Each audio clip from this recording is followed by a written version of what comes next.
시간 함께 하실 하나님의 말씀 요한복음 20장 26절에서 31절까지 말씀입니다.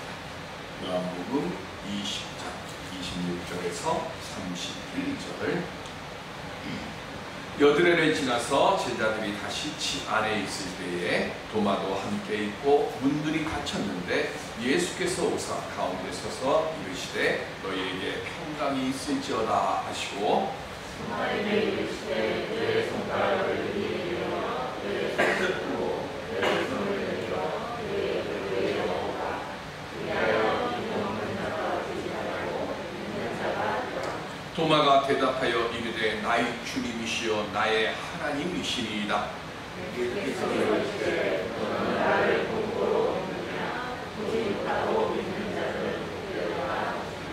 예수께서 제자들 앞에서 이 책에 기록되지 아니한 다른 표적도 많이 행하셨으나 오직 이것을 기록하면 너희로 예수께서 하나님의 아들 그리스도이심을 믿게 하려 하며 또 너희로 믿고 그 이름을 힘입어 생명을 얻게 하려 함이니라. 아멘. 이 말씀을 통해서 부활신앙으로 나도 살고 가정도 살고 교회도 살리는 믿음 갖는 우리들이 될 수 있기를 주님의 이름으로 축원드립니다. 기독교는 부활의 종교입니다. 부활은 두 가지가 있어요. 하나는 예수 그리스도처럼 죽었다가 다시 살아나시는 부활이 있고, 또 다른 하나는 예수 믿는 이들을 핍박하러 가던 바울이 주님을 만나고 회심한 뒤에 복음 전달자로 새 삶을 사는 것, 즉 삶의 방향이 바뀌는 거듭남의 은혜를 얻는 것도 부활의 또 다른 모습입니다. 지난주에 말씀드렸던 스탠리 존스가 쓴 승천한 자들의 노래라고 하는 책에 보면 이런 얘기가 나옵니다. 아프리카에 가서 복음을 전합니다. 그래서 깊은 정글 속에 들어가서 골짜기마다 찾아다니면서 복음을 전하는데 하루는 제법 큰 사람들이 모여 사는 마을로 들어갔습니다. 그런데 그 부족 속에는 아주 유명한 망나니가 있었습니다. 사람들을 사정없이 때리고 심지어는 사람을 죽이기까지 했어요. 그런데 사람들이 그 망나니가 두려워서 아무도 손을 못 대고 있었습니다. 그런데 스탠리 존스가 그 사람에게 복음을 전했습니다. 그랬더니 망나니였던 그가 성령의 역사 가운데서 예수를 영접을 한 거예요. 그리고는 전혀 다른 사람으로 변했습니다. 그래서 앞장서서 선한 일을 행하기도 하고 마을을 위해서 누구보다 열심히 봉사를 하면서 그렇게 일을 행하니까 스탠리 존스가 그 사람에게 새 이름을 하나 줬습니다. 그 이름이 뭐냐면 애프터. 뜻이 뭡니까? 후회라는 뜻이죠. 그러니까 예수를 영접하기 이전의 사람과 예수를 영접하고 난 이후의 삶이 이 사람이 바뀐 거예요. 그러니까 이 사람에게 스탠리 존스가 당신은 애프터다. 예수를 만나고 거듭나서 사람이 변했어. 그러니까 변했으니 당신의 이름은 이전의 이름은 중요한 것이 아니라 이제부터 이름이 중요합니다. 당신의 이름은 애프터입니다. 믿음은 입으로 고백하고 마음으로 따르는 겁니다.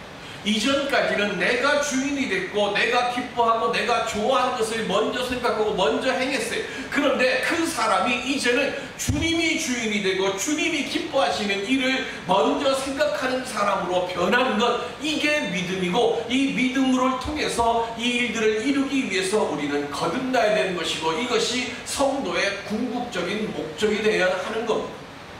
그런데 이게 너무 어렵습니다. 너무 어려워서 요한은 요한복음 21장에 뭐라고 이야기를 합니까? 베드로에게 예수님께서 3번에 걸쳐서 질문을 하십니다. 그 질문이 뭡니까? 요한의 아들 시몬아, 내가 나를 사랑하느냐? 요한복음은 우리들에게 한결같이 전하는 말씀이 있습니다. 요한복음 13장에 나오는 내가 너희를 사랑한 것이 너희도 사랑하라. 너희도 서로 사랑하라. 요한은 사랑을 강조했어요. 왜 그 사랑을 그렇게 강조합니까? 하나님을 사랑하는 자로 살아갈 때 비록 지금 내가 할 수 있는 능력이나 지식이나 물질이 없다 할지라도 먼저 하나님을 사랑하는 마음으로 살아가고자 할 때에 하나님께서 반드시 그에게 그의 합당한 일을 만들어 갈 수 있도록 하나님을 사랑하는 자답게 하나님께서 지켜주시고 보상해주시고 책임져 주신다는 것을 요한은 우리에게 말씀해주고 요한은 우리에게 믿으라고 기록하는 거예요. 이것을 깨닫는 것이 부활 신앙이고 이것을 깨닫는 사람들이 표적을 온전히 경험한 사람인 겁니다. 지금까지의 나와 다른 애프터 후회의 삶을 살아갈 수 있는 믿음 안에 깨우침을 얻고 거듭남을 경험할 수 있는 우리 모두들이 될 수 있도록 주여 우리에게 깨우침을 주옵소서. 이렇게 고백하며 살아갈 수 있는 우리들이 될 수 있기를 주님의 이름으로 간절히 기원 드립니다. 그럼 우리가 어떻게 하면 거듭난 후회의 사람이 삶을 살 수 있을까요? 요한이 기록한 예수님의 표적 중에 최고의 표적은 지난주에 말씀드린 것처럼 예수님의 부활입니다. 그래서 신학자들은 요한복음에 나오는 7개의 표적을 말씀하지만 저는 예수님의 부활 이것이 최고의 표적이기에 요한복음에는 8개의 표적이 있다고 저는 그렇게 생각해요. 그 표적이신 예수님께서 제자들에게 나타나서 부활을 확인시켜 주시는데 그 자리에 도마가 없었어요. 그래서 예수님을 만난 다른 제자들이 도마에게 우리가 부활하신 예수님을 만났다고 말을 하지만 도마는 단호하게 자신이 직접 예수님의 손과 옆구리에 난 못자국과 착자국에 넣어보지 않고는 믿지 않겠다라고 이야기를 했습니다. 도마가 왜 이렇게 강하게 예수님의 부활 사실 자체를 믿지 않고 있습니다. 이유는 하나입니다. 예수님께서 부활하신 그 모습을 제자들 앞에 나타내시는 그때에 그가 그 자리에 없었기 때문에 그렇습니다. 성도는 항상 믿음의 자리를 떠나면 안 돼요. 얼마나 열심히, 얼마나 오래, 그리고 얼마나 신실하게 내가 믿고 있었는가, 그것 중요해요. 그런데 그것보다 더 중요하고 그것보다 더 분명한 사실은 있어야 할 곳에, 있어야 할 때에, 있어야 할 그 자리를 지켜야 한다는 것. 우리는 상황이 이렇고 내 형편이 이렇고 그래서 내가 있어야 할 자리를 내가 지키지 못하는 이유와 변명을 찾아요. 그런데 주님은 말씀합니다. 네가 있어야 할 믿음의 자리를 분명하게 지키라라고 이야기를 합니다. 이게 왜 중요할까요? 예수님께서 제자들 앞에 나타나셨음에도 불구하고 예수님의 부활을 목격한 사람들도 예수님의 부활을 온전히 믿지 않았어요. 마태복음 28장 17절에 보면 시작, 예수를 배웠고 경배하나 아직도 의심하는 사람들이 있더라. 아멘. 예수님께서요 부활하시고 승천하실 때까지가 40일이에요. 그런데 그 40일 기간 동안에 부활하신 예수님이 사람들에게 나타난 기록이 성경에 보면 모두 11번 나타나 있어요. 그러니까 예수님께서 11번이나 부활하신 모습을 제자들이나 믿는 사람들에게 보여주셨어요. 왜 이렇게 자주 이렇게 많이 보여주셨을까요? 이유는 하나입니다. 그렇게 부활하신 모습을 보여주셨음에도 불구하고 그 모습을 보았음에도 불구하고 예수님의 부활을 믿려 하지 않고 인정하려 하지 않았기 때문에 그런 거예요. 우리는 도마를 보고 뭐라 그래요? 의심 많은 도마라고 이야기를 합니다. 그러나 부활한 그 자리에 있지 않았기 때문에 도마가 의심하는 건 당연한 거예요. 부활한 예수님을 보고도 믿지 않는데 보지 못했으니까 당연히 도마가 의심하는 거예요. 그래서 예수님께서 오늘 본문 27절에 도마가 있을 때 다시 나타나셔요. 그리고는 뭐라고 말씀하세요? 믿음 없는 자가 되지 말고 믿는 자가 되라고 말씀하십니다. 예수님께서 부활하신 이 모습을 자주 보이던 이유는 요한복음을 기록한 목적이나 즉 표적을 쓴 이유는 믿지 않는 사람들을 믿게 하려는 것보다는 믿고 있는 사람들의 믿음을 더 굳건하게 하기 위해서 그러십니다.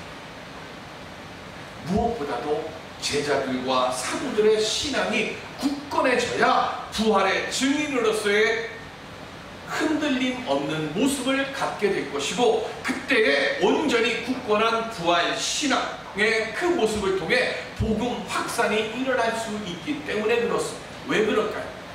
초대교회에는 엄청난 박해와 핍박이 있었어요.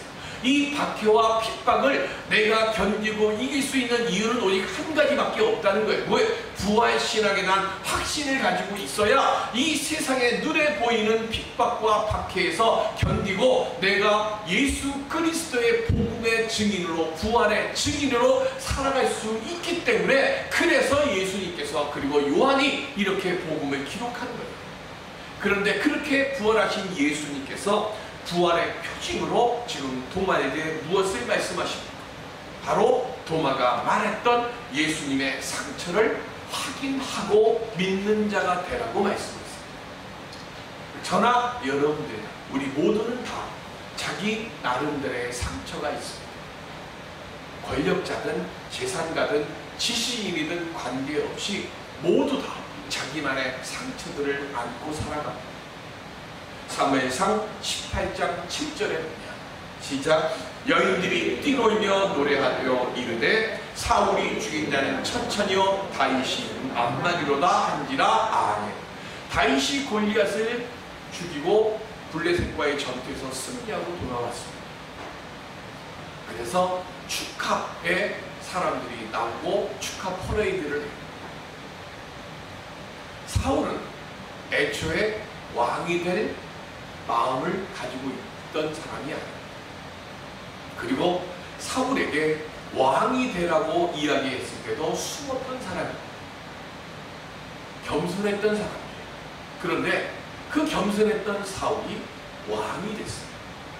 왕이 되고 나니까 이 자리가 자기의 능력으로 된 것이 아니라 하나님의 허락하심과 하나님의 도우심으로 왕이 됐었어요. 그런데 왕이 되면서부터 능력이 없는 사람이, 그래서 능력이 없으니까 더욱더 하나님을 의지하고 하나님의 길에 서야 하는데, 사울은 어떻게 된 거예요? 내 능력 없음을 가지고 뭘 하는 거예요? 내 능력 없는 내가 내 자리를 지키려고 하니까 무슨 일이 생기는 거예요? 내가 상처받을 수 있는 마음으로 변한 거예요. 그 쉽게 상처받을 마음으로 변한 그 사울의 귀에 사울이 죽인 자는 천천히요 다윗은 만만이도 하는 소리가 들려오니까 그 틈새로 갈라져 버린 그 틈새로 사탄이 해집고 들어와서 사울의 마음속에 뭘 하는 거예요? 상처를 남기게 되고, 그 상처는 나중에는 어떻게 됩니까? 점점 커져서 사울을 어디로 이끌어갑니까? 파멸의 자리로 이끌어가는 거예요.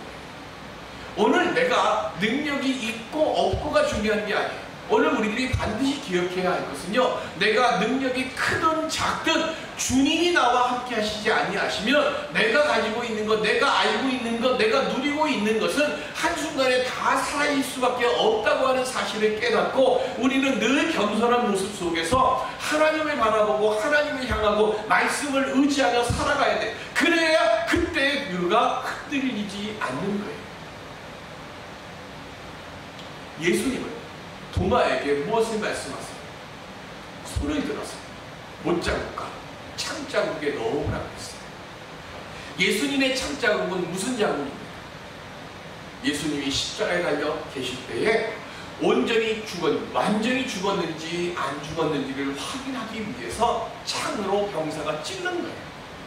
즉 처음의 상처는 무슨 상처입니까? 예수님이 온전히 죽었는가, 이 사람이 끝났는가를 확인하기 위한 검증으로 찔러놓은 자국, 그 자리가 창자국이에요. 그런데 두 번째, 지금 도마에게 예수님께서 말씀하세요. 그 창자국에 손을 넣어보고 뭘 확인하라고 했어요? 내가 죽었다가 다시 살아난 예수인지 네가 확인하라고 말씀하시는 거예요. 세상의 상처는요, 우리를 죽음으로 이끌어가는 상처가 되는 거예요. 그런데 예수 안에 있게 되면, 부활의 믿음을 갖게 되어지면 남들은 뭐예요? 죽게 만드는 그 상처를 뭐로 바꾸는 거예요? 살아남으로 살아가는, 거듭남으로 뭐 하는 거예요? 영광의 상처로 바꾸시는 것이 예수 안에서 가지고 있는 상처라는 것을 말씀하는 거예요. 오늘 우리는 다 어찌할 수 없는 상황에서 가질 수밖에 없는 상처들을 다 가지고 있어요. 이 상처를 죽음에 이끄는 상처가 아니라 영광의 상처, 내가 다시금 되살아나는 은혜의 상처로 바꾸기 위해서 우리가 꼭 알아야 될 것이 있습니다. 그게 뭐냐면 시편 1편 1절에 말씀. 시작. 복 있는 사람은 악인들의 꾀를 따르지 아니하며 죄인들의 길에 서지 아니하며 오만한 자들의 자리에 앉지 아니하고. 아멘. 시편은 150편까지 있습니다. 150편까지 있는 시편에서 가장 앞에 있는 첫 번째 시편 1편을 써놨어요. 시편 1편이 맨 앞에 있다는 얘기는 뭐예요? 시편 150편 전체의 주제, 전체의 결론은 바로 시편 1편에 있다는 거예요. 그러면 그 시편 전체의 주제가 뭐예요? 복 있는 사람. 이 시편을 노래하는, 이 시편, 하나님을 믿는 성도, 그 사람을 다른 말로 얘기하면 의인들은 뭐 하는 사람이 되어야 되는 거예요? 복 있는 사람이 되어야 한다는 거예요. 그러면 이 시편, 하나님을 믿는 이들이 복 있는 사람이 되기 위해서는 반드시 뭐 해야 되는가 하면 해서는 안 되는 것이 있다. 그걸 시편 1편 1절에 써놓은 거예요. 우리가 멀리해야 하는 것, 그것을 세 가지를 써놨습니다. 세 개의 명사, 세 개의 동사로 써놨습니다. 세 개의 명사가 뭐냐면 꾀, 그리고 길, 그 다음에 자리, 그리고 동사 세 개가 나옵니다. 동사 세 개, 첫 번째가 뭐라 그랬어요? 따르지 아니하며 그랬어요. 따르다 그랬습니다. 따르다는 이야기는 뭐냐면 쫓는다는 겁니다. 추종하다는 겁니다. 처음에 나는 아무 생각이 없었어요. 그런데 누군가가 내게 와서 말을 해요. 근데 그 말을 들었더니 뭐 하는 거예요? 그 말을 내가 마음에 들어. 그래서 뭐 하는 거예요? 그 뒤부터 나는 처음엔 그 생각이 없었는데 저 말을 듣게 되니까 내가 그 길을 따르게 되는 거예요. 여기서 꾀라고 하는 거는 충고, 충원입니다. 그러니까 누군가가 내게 와서 속삭이는데 내 마음에 어떤 마음에 그 일이 생기게 되고 그래서 뭐 하는 거예요? 그 말을 따르는 것. 그 말을 따르게 되니까 두 번째 뭐가 되는 거예요? 길에 서다 그랬어요. 이 길이라고 하는 것은 뭡니까? 내게 그 말을 통해서 뭘 보여주는 거예요? 길을 보여주는 거예요. 길을 보여주는데 서다 그랬어요. 이 서다라는 뜻은 뭐냐면 미스터 트롯의 통해서 아는 가수들이 몇 명이 있습니다. 우리 대부분 다 그래요. 그죠? 장민호나 영탁이나 김영웅이나 뭐 이런 친구들을 미스터 트롯을 통해서 알았어요. 근데 이 미스터 트롯에 나와서 이 친구들이 뜨기 전에 뭐 전국노래자랑을 본 적이 없으니까 저는 모르지만 전국노래자랑에 영탁이나 장민호나 뭐 우리 주일날 하니까 못 보니까, 그런데 나중에 유튜브나 아니면 무슨 텔레비전 방송에 나오는 걸 보니까 장민호나 뭐 영탁이나 뭐 김영웅이나 이 친구들이 노래를 부를 때 보면 아줌마들이 현수막 들고 막 이렇게 흔드는 거예요. 무슨 뭐 포천의 아들 영웅이 떴다 뭐 하면서 뜨는 거예요. 이게 뭐냐? 이게 서다는 거예요. 내가 좋아하니까 지금 뭐 하는 거예요? 내가 좋아하는 그것을 뭐 하는 거예요? 드러내는 거예요. 열심히 열렬히 내가 지지하는 거예요. 이게 길에 서는 거예요. 악한 사람의 말에 처음에 쫓았어요. 쫓다가 보니까 점점 뭐가 생겨요? 마음속에 확신이 생겨요. 내가 좋아하는 게 생겨요. 좋아하는 게 생기니까 나중에 뭐 하는 거예요? 그냥 따르는 것으로 만족하지 못하고 뭐 하는 거예요? 있는 시간 없는 시간 내고 있는 돈 없는 돈 내가지고 내가 투자하면서 그 사람을 지지하는 일로 내가 나서는 거예요. 마지막 세 번째가 뭐예요? 자들의 자리에 앉다 그랬어요. 자리에 앉다는 거예요. 이제는 뭐 하는가 하면 내가 쫓아다니는 것만으로 내가 만족하지 못해요. 대신 뭐 하는 거예요? 이제는 내가 그 자리에 내가 뭐가 되는 거예요? 추종자가 아니라 추종하는 사람들을 만드는 자리에 내가 서는 거예요. 악은 점점 뭐 하는 거예요? 처음엔 작게 시작하다가 점점 커져가는, 증가하는 것을 말하는 거예요. 우리의 마음속에 악한 생각들이 들어와요. 그래서 처음에는 그 말에 현혹돼가지고 그 충고를 받아들여요. 그러다가 점점 어떻게 돼요? 악인들의 가치관과 생각 양식을 내 것으로 받아들이고 결국에는 악인과 하나가 돼요. 처음에는 저 사람하고 나하고 달랐어요. 그런데 조금 지나다 보니까 나중에 어느 순간인가 보면 뭐가 되는 거예요? 저 사람하고 내가 똑같아지고, 아니 나중에는 내가 처음에 나로 하여금 충고했던 그 사람보다 더 앞서 나가는 자리에 서게 되는 거예요. 정치하는 사람들도 그러고 세상에 있는 사람들이 보세요. 다 이 모습으로 가는 거예요. 그런데 시편 150편 전체에서 시편 1편에서 우리가 복 있는 사람이 되기 위해서는 그래서 결론으로 딱 나오는 것이 뭐예요? 복 있는 사람은 따르지 않고 하는 거예요.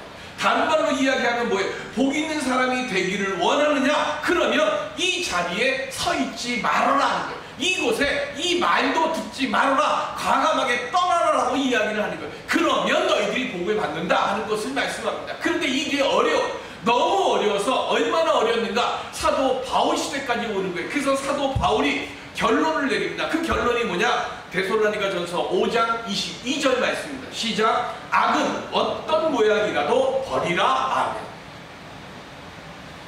악은요, 마약 같은 거예요. 한번 거기에 맛을 들게 되면 이거를 벗어날 수가 없어요. 이거를 떠날 수가 없어요. 그러니까 애초에 뭐 하라고요? 그냥 아예 여기에 관심을 끊으라는 거예요. 아예 본 채도 하지 말고 들은 채도 하지 말아라. 마음속에 요만큼의 생각도 갖지 말아라. 그런데 이 악이, 사단이 우리에게 들어와서 점점 커져가게 만드는 것처럼 사단은 악처럼 우리에게 만드는 게 있어요. 그게 뭐냐? 그게 의심이고 그게 불신이에요. 사울이 왜 패망했어요? 그냥 아무것도 모르는 여인들이 외치는 소리 한 소리였어요.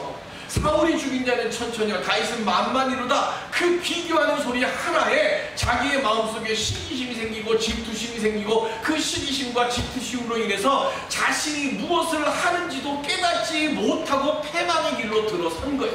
그래서 지금 성경은 우리에게 말씀하는 겁니다. 의심과 불신처럼 악한 이 모든 것들도 내 생명이 죽어가는 줄 모르고 나를 죽여가게 만드니까 그 자리에서 과감하게 떠나라라고 지금 말씀하는 겁니다. 부활은요, 믿음이 없으면 말할 수도 없고 믿을 수도 없는 것이 부활입니다. 부활신앙을 우리가 온전히 믿어야 내 인생에 하나님께서 개입하시고 친히 하나님께서 내 인생을 고쳐주시고 회복해 하시는 역사를 볼 수 있게 되는 겁니다. 그러니까 우리는 내가 하나님께 무엇을 주시옵소서라고 말하기에 앞서서 계속 말씀드려요. 똑같이 내가 하나님으로부터 1000만 원을 받아요. 그런데 내가 무엇을 하기 위해서 1000만 원이 필요하니까 하나님에게 1000만 원을 주시옵소서, 이건 기도가 아니에요. 하나님께 영광을 돌리기 위해서 내가 하나님을 믿는 자로서 살아가는 데 있어서 내게 필요한 것이 있으면 하나님께서 내게 허락해 주시옵소서라고 기도할 때 하나님께서 내가 1000만 원이 필요하다고 여기서 내게 1000만 원을 주실 때 이게 기도의 응답인 거죠. 근데 우리는 자꾸 뭐 하는가 하면 내가 원하고 내가 바라는 것을 내가 하나님께 구했을 때 하나님께서 주시는 것을 기도의 응답이라고 착각을 해요. 아니에요. 내가 원하는 것이 아니라 하나님께서 내 인생에 필요하다고 하나님께서 허락하시는 것, 이게 우리가 하나님께 드려야 될 기도고 이게 하나님 우리에게 주시는 응답이란 말이에요. 부활신앙은 내가 주인이 돼서 기도하는 것이 아니에요. 나는 연약하고 나는 할 수 없어요. 그런데 할 수 없고 연약한 내가 예수 안에 살기를 원하고 하나님께 영광되는 삶을 살기를 내가 원하오니 하나님 이 부족하고 이 미약한 저에게 하나님께서 필요하신 대로 하나님께서 필요하신 때에 하나님께서 필요하시는 양으로 제 길을 인도해 주시고 저와 함께 하실 줄을 믿습니다라고 기도드리는 것. 그래서 내가 원하는 대로 이루어지지 않는다 할지라도, 그래서 비록 내가 아무것도 가진 것이 없고 아무것도 아는 것이 없다 할지라도 하나님 안에 있으면 하나님께서 세워주시고 하나님께서 채워주시고 하나님께서 이끌어 주실 줄을 믿고 믿음 안에서 내가 의심하지 않고 오만한 자의 자리에 서지 아니하고 판단하는 자리에 서지 않으면 하나님이 우리들로 하여금 온전히 하나님의 영광을 돌리는 자로 우리 위에 우리 앞에서 채워주시고 이끌어 주실 줄로 믿는 것, 이게 부활신앙이고 지금 요한은 우리에게 이 믿음을 가지라고 요한복음을 기록하는 거예요. 어느 목사님, 예수 믿는 것을 핍박하며 살던 아버지를 둔 아주 교회 신앙 생활 열심히 하는 그 아들 내외 부탁을 받습니다. 이제 아버지가 임종을 앞두고 있는데 아들 된 도리로 아버지가 예수를 모르고 세상 떠나는 것을 도저히 내가 볼 수가 없어서 목사님께 마지막으로 요청을 드립니다 하면서 목사님을 아버지가 계시는 병실로 오시라고 부탁을 드렸어요. 그래서 병실 앞으로 가는데 아들이 아주 그냥 심각한 표정으로 이렇게 얘기합니다. 목사님, 아버지께서 목사님의 말씀을 듣고 예수를 믿게 되면 더 좋은 것이 없지만 행여라도 목사님께 욕이라도 하면서 나가라고 소리 지르면 어떡할까요? 목사님 모시라고 하기는 했는데 막상 목사님 모시고 나니까 이게 걱정이 되는 거예요. 그러니까 목사님과 함께 집사님이 이 아버지가 있는 병실 앞에서 손을 잡고 기도를 드렸어요. 기도를 드리고 나서 목사님이 병실 안으로 들어가십니다. 들어가자마자 이 목사님이 이렇게 얘기합니다. 예수님께서 당신을 위하여 죽으셨습니다. 목사님의 이 말을 들은 아들 집사님이 깜짝 놀라요. 왜 깜짝 놀랐을까요? 나는 당신 아들이 다니는 교회 목사고 뭐 하면서 그 다음 뭐 어떠십니까? 뭐 무슨 위로의 말이라도 좀 뭐 하고 그 다음에 할 줄 알았는데 거두절미하고 그냥 예수님께서 당신을 위해 죽으셨습니다라고 그냥 얘기를 하니까 아들이 얼마나 깜짝 놀라. 분명히 우리 아버지 성격에 욕하고 이제는 그럴 거라 생각했는데 아들이 생각하고 전혀 다른 답이 나오는 거예요. 아버지가 뭐라고 얘기하냐면 저도 알고 있습니다. 그리고는 성령의 인도를 따라서 이 아버지가 예수님을 영접을 하고 그리고 세례까지 병원 병실문을 나오면서 아들이 목사님에게 이렇게 얘기합니다. 목사님, 저는 큰일 났다 싶었습니다. 왜 그러셨어요? 그때 목사님이 이렇게 얘기합니다. 급하잖아요.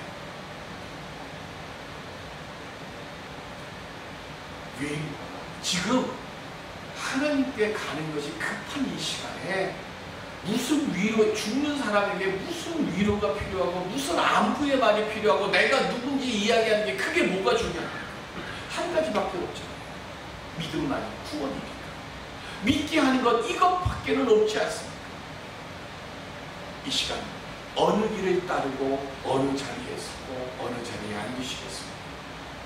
예수 그리스도 외에 우리에게 소망이 되는 분이 없음을 믿으시기 바랍니다.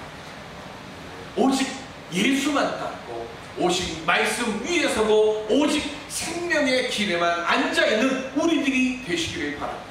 우리가 그렇게 믿음으로 설 때에 세상 금은보와 명예 권력보다 더 좋은 하나님의 능력으로 우리를 지켜주실 줄로 믿습니다. 오늘 이 시간 저나 여러분들이나 모두 다 주여 저를 변화시켜 주시옵소서. 오늘 내 첫 번째 기도 제목이 되고 내 마지막 기도 제목이 되어질 때 그때에 주실 줄로 믿고 나가는 우리들에게 하나님께서 하나님의 영광 돌리는 우리의 삶을 만들기 위하여 그 길을 여시고 그 길을 이끄시고 우리의 손 위에 채워 주실 줄로 믿습니다. 그 은혜의 영광의 노래를 부를 수 있는 우리 모두가 될 수 있기를 주님의 이름으로 축원드립니다. 기도하겠습니다.